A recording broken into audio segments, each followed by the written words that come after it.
বিএনপিরা তো দেখা শেষ, সে কত লুটপাট যে করেছে। বাংলাদেশের গ্রাম অঞ্চলে গুলোতে গেলে মানুষের ফুপা কান্না, বোবা কান্না, হাহাকার ফুটে উঠছে। আজকে মানুষ ব্যবসা করতে পারে না, তাদের সাংবিধানিক অধিকার কেড়ে নেওয়া হয়েছে। জেলখানায় যখন তাদেরকে তারা অপকর্ম করে, এখন পর্যন্ত আন্তকন্দলে নিজেদের লোক নিজেরা করেছে 184 জন। মিটফোর্টের সামনে পাথর দিয়ে মানুষদেরকে তারা হত্যা করেছে, দেখিয়ে দিয়েছে তারা আর কি করতে পারে। নমিনেশন পায় না, এই জন্য আগুন ধরায় মানুষের রাস্তাঘাটে জনজীবনকে বিপর্যস্ত করছে না তারা। তো তুমি নমিনেশন পায় কি করবা? বলে রাজনীতি করব। রাজনীতি করে কি করবা? জনগণের সেবা করব। তো জনগণের সেবা করবা, ঠিক আছে, তোমার দলের আরেকজন করলে সমস্যাটা কি? তুমি নমিনেশন পাও নাই, সমস্যা কি? না, আমাকেই পেতে হবে। 16 বছর 17 বছর জুলুম নির্যাতনের শিকার হয়েছি, আমি একমাত্র হকদার। তো তুমি জুলুম নির্যাতনের শিকার হয়েছে, এখন তো আনন্দে ব্যবসা বাণিজ্য করতে পারতেছো, কেউ তো জুলুম করতেছে না। মানুষের অধিকার নষ্ট করে রাস্তাঘাটে আগুন দাও কেন? তখন তারা এটা মানে না। মনের ভিতরে একটা কথা আছে যে না, যে নমিনেশন পেয়েছে সে তো এই কেবল ভোট হইলেই ক্ষমতায় যাবে, আর তারপরে যে কোটি কোটি টাকা কামাবে, আমি তো তা কামাইতে পারলাম না, এই জন্যই আমি মূলত রাস্তায় নামছি। এজন্য মানুষের অধিকার নিয়ে তারা সিনেমিনি খেলা শুরু করছে। আবার তাদের নেতাকর্মীরা এখন ভোট টানার উছিলায়, মহাসচিব সাহেব বলছে আওয়ামী লীগের নামে যত মামলা হয়েছে সব উদ্যোগ করে নেবে, বলছে না? এতদিন মামলা বাণিজ্য করছে কারা? মামলা বাণিজ্য করে কোটি কোটি টাকা লুটপাট করা শেষ, আওয়ামী লীগের কাছ থেকে সব বন্দোবস্ত করা শেষ। এখন তাদের নামের মামলাগুলো উইথড্র করে ফেলতে হবে, এখন লাগবে ভোট। এই হচ্ছে তাদের চরিত্র। এগুলো এই দেশের জন্য কখনোই তারা কোনোদিন চিন্তা করে নাই। যখনই ক্ষমতায় এসেছে তখনই এই দেশকে দুর্নীতির স্বর্গরাজ্যে তারা পরিণত করেছে। তাদের সাথে জামাত ইসলামী জোটবদ্ধভাবে ক্ষমতায় ছিল। জামাতের যে এমপি মন্ত্রীরা ছিল, সার্চ লাইট দিয়ে দুদক, অ্যান্টি করাপশন গঠন করেও জামাত ইসলামীর মন্ত্রীদের নামে 4 আনা পয়সার দুর্নীতি তারা খুঁজে পায় নাই। তাহলে জোট সরকারের আমল দুর্নীতি করছে কারা? 1 নম্বর তালিকায় কারা নিয়ে গেছে?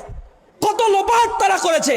আবার বাংলাদেশে অনিবার্য এক ক্ষতির দিকে আবার বাংলাদেশকে তারা নিয়ে যেতে চায়। সংস্কার মানে না, নোট অফ ডিসেন্ট দিয়ে বসে আছে। গণভোটের কথা বললে বলে হচ্ছে এখন পেঁয়াজের সংরক্ষণাগার, এটা খুব জরুরি, গণভোট করে টাকা নষ্ট করা যাবে না। তো গণভোটে কত টাকা খরচ হবে? 1000 কোটি টাকা। ওটা তো ঢাকা শহরে তারা একদিনেই লুটপাট করে, একদিনেই চাঁদাবাজি করে 1000 টাকা। এটার জন্য জনগণের অধিকার নিয়ে সিনেমিনি খেলে। তা আমি বলি, যদি এইটাই হয় তাহলে জাতীয় ইলেকশন করার কি দরকার? কম্প্রোমাইজ করে একটা সরকার চালাইলেই তো হয়। 3000 কোটি টাকা জাতীয় ইলেকশনে কেন খরচ করতে হবে? এটা আবার না, কারণ নির্বাচনের মানে যখন গণ অভ্যুত্থান হয়েছে 7 তারিখে তারা বিশাল সমাবেশ করে কার কাছে যে কি চাইছে আল্লাহ ভালো জানে, বলে যে নির্বাচন দিতে হবে। সংস্কার এগুলো চিন্তাও তাদের মাথায় নাই। তারা মূলত সংস্কার বিদ্বেষী। আমরা বলতে চাই, এই বাংলাদেশে যারা জুলাই আন্দোলনের নেতৃত্ব দিয়েছে, রক্ত দিয়েছে, তাদের দাগ এখনো শুকায় নাই। থকথকে সেই রক্তের ছাপগুলো আমাদের চোখে এখনো ভাসছে। শহীদের কণ্ঠস্বরগুলো আমরা এখনো শুনতে পাই। মায়েদের বোবা কান্নাগুলো আজ আমাদের কলিজার অন্তর চিরে যায়। এখনো এই রক্তের উপরে দাঁড়িয়ে যারা বেঈমানি করবে, তাদের বিরুদ্ধে ছাত্র জনতা আগামী দিনে আবার দুর্বার আন্দোলন করে তুলবে। জনগণের রায়ের তোয়াক্কা তারা করে না, তারা এখন সন্ত্রাসী বাহিনী পুষছে। জেলখানা থেকে দেখছেন বের হয়ে গেছে। নাসিম ওসমান ছিল একটা, শামীম ওসমান নারায়ণগঞ্জে খুব হুমকি দামকি দিত, বোরকা পরে পলাইছে। এখন তার রিপ্লেস আর এক সন্ত্রাসী হয়েছে, সেটা আবার বিএনপি করে। বাংলাদেশের সব জায়গায় এরকম সন্ত্রাসীর একটা ফ্যাক্টরিতে তারা পরিণত করেছে। কারণ ভোট ছিনতাই করতে হবে, লুটপাট করতে হবে। একদিনে গণভোট হইলে, গণভোট যদি আগে হয় তাহলে সমস্যাটা কোথায়? সমস্যাটা হইলো যে আগে গণভোট হইলে অনেক কিছু চুরি করতে পারবে না, তাহলে জনগণ ফুঁসে উঠবে। এ কারণে যা হবার একদিনেই হবে, একদিনেই সব লুটপাট করে যা হয় ক্ষমতা দখল করবে। এই চিন্তায় গণভোট আর নির্বাচন একই দিনে হইতে হবে তাদের। তারা উপনির্বাচন, তারা ওই যে আপনারা দেখছেন ইউনিয়ন পরিষদের নির্বাচনের কথা বলছে, না না এটা লাগবে না। উপজেলা নির্বাচন তাও লাগবে না, শুধু লাগবে ক্ষমতায় যাওয়ার জন্য যে নির্বাচন, ওইটাই লাগবে তাদের। জনগণের ম্যান্ডেট কি আসলেই তারা পছন্দ করে? এখন জনগণের কাছে সেই কথাগুলো তুলে ধরতে হবে। বাংলাদেশে যে দুর্নীতির আঁকড়া তৈরি হয়েছে, জনগণ এখন আতঙ্কিত, ঘরে ঠিক মতো ঘুমাতে পারছে না, জীবনের নিরাপত্তা নাই। একটা মানবিক বাংলাদেশ গড়ে তোলার জন্য একমাত্র বাংলাদেশের শেষ ঠিকানাই বাংলাদেশ জামাত ইসলাম। আপনারা নিঃসন্দেহে সূরা কাসাস পড়েছেন।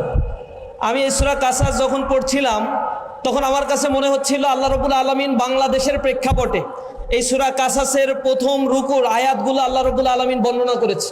তো আমার ধারণা বাংলাদেশের ভবিষ্যৎ এই সূরার প্রথম রুকুর মধ্যেই আল্লাহ রাব্বুল আলামিন বর্ণনা করেছে। আমি সেই সুসংবাদটুকু শুধু আপনাদেরকে শোনাতে চাই।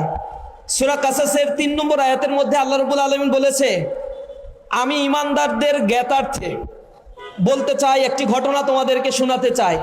সেটি হলো মুসা এবং ফিরাউনের জীবন বৃত্তান্ত তোমাদের সামনে আমি তুলে ধরতে চাই। আল্লাহ রাব্বুল আলামিন সূরা কাসাসের 4 নম্বর আয়াতের মধ্যে বলছেন, বস্তুত ফিরাউন ছিল এমন একজন অত্যাচারী শাসক যিনি ভূমিতে উদ্ধত্ততা প্রদর্শন করেছিল।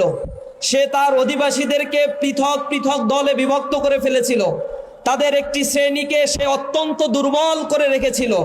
যাদের পুত্রদেরকে সে জবাই করত, তাদের নারীদেরকে জীবন্ত ছেড়ে দিত। প্রকৃতপক্ষে সে ছিল জমিনে ফাসাদ সৃষ্টিকারী। আল্লাহ রাব্বুল আলামিন 5 নম্বর আয়াতের মধ্যে পরে বলছেন, অনুরিদু আন নামুন্না আলাল্লাযীনা ইসতুদঈফু ফিল আরদ ওয়া নাজআলাহুম আইম্মাতান ওয়া নাজআলাহুমুল ওয়ারিসিন। আর আমি চেয়েছিলাম ফিরাউন জমিনে যাদেরকে সবচেয়ে বেশি দুর্বল করে রেখেছিল তাদেরকে আমি অনুগ্রহ করতে চেয়েছিলাম। আমি তাদেরকে চেয়েছিলাম আইম্মাতান, নেতা বানাতে। আমি তাদেরকে চেয়েছিলাম এই জমিনে আমার উত্তরাধিকারী বানাতে।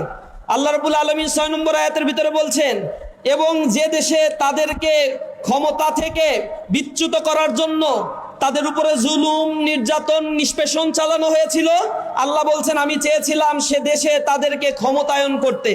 ফিরাউন, হামান এবং তার সৈন্যদেরকে সেই জিনিসটাই দেখিয়ে দিতে চেয়েছিলাম যা তারা আশঙ্কা করছিল। আল্লাহ রাব্বুল আলামিন আমাদেরকে এই ঘটনা বর্ণনা করে, নিঃসন্দেহে রাসূলকে এই ঘটনা এমনি এমনি শোনান নাই। মুসা এবং ফিরাউনের ঘটনা সেটা শত শত বছর আগের ঘটনা, যেটা রাসূল করিম সাল্লাল্লাহু আলাইহি সাল্লামের জন্য আল্লাহ রাব্বুল আলামিন প্রসঙ্গ করেছিলেন এ কারণে যে সেই জমিনে আল্লাহর রাসূলকে আবু জেহেল, আবু লাহাব, উতবা, শাইবা, ওয়ালিদ ইবনে মুগিরারা দুর্বল করে রাখতে চেয়েছিল। তাদেরকে হত্যা করেছিল, তাদেরকে ভূখণ্ড থেকে বিতাড়িত করতে চেয়েছিল। আল্লাহ রাব্বুল আলামিন রাসূল করিম সাল্লাল্লাহু আলাইহি সাল্লামকে সূরা কাসাস বর্ণনা করে সাহস সঞ্চার করেছিলেন। আর আল্লাহ বলেছিলেন, ইমানদারদেরকে আমি এই সুসংবাদটা শোনাতে চাই, যাদেরকে এই জমিনে দুর্বল করে রাখা হয় আমি চাই তাদেরকেই ক্ষমতায়ন করতে। আল্লাহ রাব্বুল আলামিন আমাদেরকে সেই সুযোগটি দান করেছেন। দীর্ঘ জুলুম, নির্যাতন, নিষ্পেষণ, গুম, খুনের পথ মারিয়ে ইসলামী আন্দোলন আজ এক মহিরুহে পরিণত হয়েছে। এই জমিনে আমাদেরকে গুম করে আয়না ঘরে নিক্ষেপ করে আমাদেরকে নিঃশেষ করে দিতে চেয়েছিল। আপনারা গুম কমিশনের রিপোর্ট দেখেছেন, সেখানে জামাত ইসলামী, ইসলামী ছাত্র শিবিরের উপরে সবচেয়ে বর্বরচিত আক্রমণ চালানো হয়েছিল। টোটাল গুম খুনের রেকর্ড প্রকাশ করা হয়েছে। সেখানে জামাত ইসলামী এবং ইসলামী ছাত্র শিবিরের উপরে 56% গুমের ঘটনা ঘটেছিল। সেখানে একক সংগঠন হিসেবে একমাত্র ইসলামী ছাত্র শিবির ছাত্র সংগঠনগুলোর মধ্যে স্থান পেয়েছে। সেখানে বলা হয়েছে ইসলামী ছাত্র শিবিরের উপরে টোটাল গুমের ঘটনার 31% গুমের ঘটনা শুধুমাত্র এক ছাত্র সংগঠনের উপরে চালানো হয়েছে। লক্ষ লক্ষ ভাইদেরকে কারাগারে নিক্ষেপ করা হয়েছিল, গুম করা হয়েছিল, হত্যাযজ্ঞ করে তোলা হয়েছিল। ক্যাম্পাস থেকে আমাদেরকে নির্বাসনের সকল প্রচেষ্টা তারা করেছিল। আল্লাহ রাব্বুল আলামিন আমাদেরকে যারা দুর্বল করতে চেয়েছিল তারা কখনোই কল্পনা করে নাই সেই ক্যাম্পাসগুলোতে আল্লাহ রাব্বুল আলামিন আমাদেরকে সম্মানিত করবেন। 1 বছরের ব্যবধানে আল্লাহ রাব্বুল আলামিন সেই ক্যাম্পাসগুলোতে আল্লাহর তাওহীদের কথা বলার জন্য ইসলামী ছাত্র শিবিরকে মনোনীত করেছে। আমার ধারণা এই বাংলাদেশ পরিচালনার জন্য যাদেরকে দুর্বল করে রাখা হয়েছিল, যাদের কেন্দ্রীয় নেতৃবৃন্দের শাহাদাতের রক্তে রঞ্জিত হয়েছিল এই ক্যাম্পাস, এই জমিনকে আল্লাহ রাব্বুল আলামিন তাদের জন্য ওয়াকফ করে দিবেন ইনশাআল্লাহ। সেই সময় আমাদের জন্য এসেছে। এখন আমাদের জান প্রাণ উজাড় করে দিয়ে মানবতার কল্যাণে মানবিক একটি বাংলাদেশ গড়ে তোলার জন্য আমাদেরকে কাজ করতে হবে। শহর, নগর, বন্দর, গ্রামে ঘাটে মানুষের অন্তরে আজ দাঁড়িপাল্লার জন্য এক বিশাল জোয়ার বইছে। তারা শুধু সময়ের অপেক্ষা রয়েছে। তারা এক মানবিক মূল্যবোধ সম্পন্ন সমাজ গড়ে তোলার জন্য শুধুমাত্র রায়ের অপেক্ষা করছে। আমরা আশা করি সেই রায়টাও জনগণ দিবে। সেই কাঙ্ক্ষিত সময় আগামী বছরের ফেব্রুয়ারি মাসে আসবে। এর পূর্বে আমাদেরকে মানুষের দোরগোড়ায় গিয়ে মানুষের কথাগুলো আমাদেরকে বলতে হবে, জুলুম নির্যাতনের কথাগুলো তুলে ধরতে হবে। আপনারা এই বাংলাদেশের ইতিহাস দেখেছেন, এই বাংলাদেশে যে কয়টি গণ আন্দোলন সংগঠিত হয়েছিল তার মধ্য দিয়ে মানুষেরা জীবন দিয়েছিল, নতুন একটি সূর্যের উদয় তারা দেখতে চেয়েছিল। ৭১-এর মুক্তিযুদ্ধে আপামর জনতা নেমে এসেছিল, তাদের সাথে প্রতারণা করা হয়েছিল। ঘোষণাপত্র বলা হয়েছিল সাম্য, মানবিক মর্যাদা আর সামাজিক সুবিচার প্রতিষ্ঠার জন্য। আজ মহান স্বাধীনতার ঘোষণাপত্র পাঠ করা হচ্ছে, আপামর জনতাকে সামনে এসে জীবন দিয়ে এই দেশের স্বাধিকার আন্দোলনের জন্য, লড়াইয়ের জন্য সামনে আসতে বলা হয়েছিল।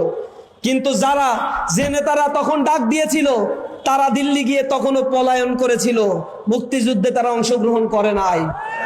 স্বাধীনতা যুদ্ধে যারা জীবন দিয়েছে, রক্ত দিয়েছে, স্বাধীনতা পরবর্তী তাদের রক্তের সাথে বেইমানি করে সাম্য, মানবিক মর্যাদা আর সামাজিক সুবিচারকে ভুলণ্ঠিত করে এদেশে বাকশালী শাসন ব্যবস্থা কায়েম করে এদেশের তাওহীদি জনতাকে হত্যা করা হয়েছিল, এদেশের ভিন্ন মতের মানুষদেরকে দমন নিপীড়ন করা হয়েছিল। যার অনিবার্য পরিণতিতে 1974 সালে এদেশে এক দুর্ভিক্ষ দেখা দিয়েছিল। 75-এ মানুষ ক্রুদ্ধ হয়ে, বাংলাদেশের মানুষ তাদের অধিকার আদায়ের জন্য রাস্তায় নেমেছিল। অনিবার্য এক ঘটনার মধ্য দিয়ে বাংলাদেশে একটা শিফটিং হয়েছিল। সেখানে আপনারা সিপাহী জনতার বিপ্লব দেখেছেন। বিপ্লব পরবর্তী যে দলগুলো ক্ষমতায় এসেছিল তারা আবার সেই পুরাতন বন্দোবস্তের আলোকে মানুষকে নির্বাসিত করা, মানুষের উপরে জুলুম নির্যাতন চাপানো, গুম খুন হত্যাযজ্ঞের নগরীতে তারা পরিণত করেছিল। বিনিময়ে স্বৈরাচারের বিরুদ্ধে জনতা আবার ফুঁসে উঠে জীবন দিয়েছিল। তারা মনে করেছিল স্বৈরাচার ইস্পাত বিতাড়িত হয়েছে, এখন বাংলাদেশে ডেমোক্রেটিক একটা এনভায়রনমেন্ট তারা ক্রিয়েট করতে পারবে। আমরা দেখেছি কিছুদিনের ব্যবধানে এই স্বৈরাচারকে পুনর্বাসন করার জন্য আওয়ামী ফ্যাসিবাদ তৎকালীন সময়ে তাদের সর্বশক্তি নিয়োগ করেছিল। স্বৈরাচার পরবর্তীতে তাদের ইন্ধনে আওয়ামী ফ্যাসিজমের আবার জন্ম হয়েছিল। সে সময় জনতা প্রতারিত হয়েছিল। 24-এর গণ আন্দোলনে আবার রাজপথে নেমে তারা জীবন দিয়েছে। কোটা সংস্কার আন্দোলনের মাধ্যমে যে আন্দোলন ডানা বেঁধেছিল, সে আন্দোলন আর কোটা সংস্কারের মধ্যে সীমাবদ্ধ ছিল না, কারণ এই আন্দোলনে সহস্রাধিক মানুষ জীবন দিয়েছে। যে সহস্রাধিক মানুষ জীবন দিয়েছে তাদের মধ্যে মাত্র 200 থেকে 250 ছিল ছাত্র। বাদ বাকি যারা 1200-1300 মানুষ জীবন দিয়েছে তারা ছিল শ্রমিক, খেটে খাওয়া মজুর, দিন মজুর, যে মানুষের কোনো কোটার প্রতি আসক্তি ছিল না, কিন্তু মানবিক মর্যাদা ফিরে পাওয়ার জন্য, গণতান্ত্রিক সাংবিধানিক অধিকারগুলো ফিরে পাওয়ার জন্য তারা রাজপথে নেমে জীবন দিতেও তারা কুণ্ঠাবোধ করে না। কিন্তু জুলাইয়ের এই আন্দোলনকে আমরা দেখেছি আবার বেহাত করার জন্য একটা পক্ষ উঠে পড়ে লেগেছে। আমরা দেখেছি বাংলাদেশে এমন সিচুয়েশন কখনো হয়নি যে একটা সরকার ক্ষমতায় রয়েছে কিন্তু ইনভিজিবল হ্যান্ড, অদৃশ্য হস্তে আর একটা লোকের ইশারায়, দলের ইশারায় রাষ্ট্রযন্ত্র পরিচালিত হচ্ছে। এ জনগণ দেখেছে ক্ষমতায় একজন বসেছে, কিন্তু আর একটা দল প্রচ্ছন্নভাবে মনে করছে তারাই ক্ষমতা মূলত দখল করে আছে। ক্ষমতা সাংবিধানিক ভাবে গ্রহণ করার আগেই, পাকাপোক্ত করার আগেই যত অপকর্ম তারা সংবিধানের ক্ষমতায় যাওয়ার পরে করতে পারত, সব কিছু তারা ইতিমধ্যে ট্রায়াল অ্যান্ড এরর দেখানো শেষ তাদের। আগে তো এমন হতো যে আওয়ামী লীগের উপরে অসন্তুষ্ট হয়ে, অস্থির হয়ে অল্টারনেট কিছু পেত না, তাই বিএনপিকে মানুষ ভোট দিত, কারণ বিএনপির চরিত্র 5 বছর দেখে নাই। আবার যখন 5 বছর বিএনপি সেই লুটপাট করছে, তার এগেইনস্টে গিয়ে আবার আওয়ামী লীগকে মানুষ ভোট দিত। উপায় অন্ত পেত না, কারণ এখানে বেটার অপশন তাদের কাছে ছিল না।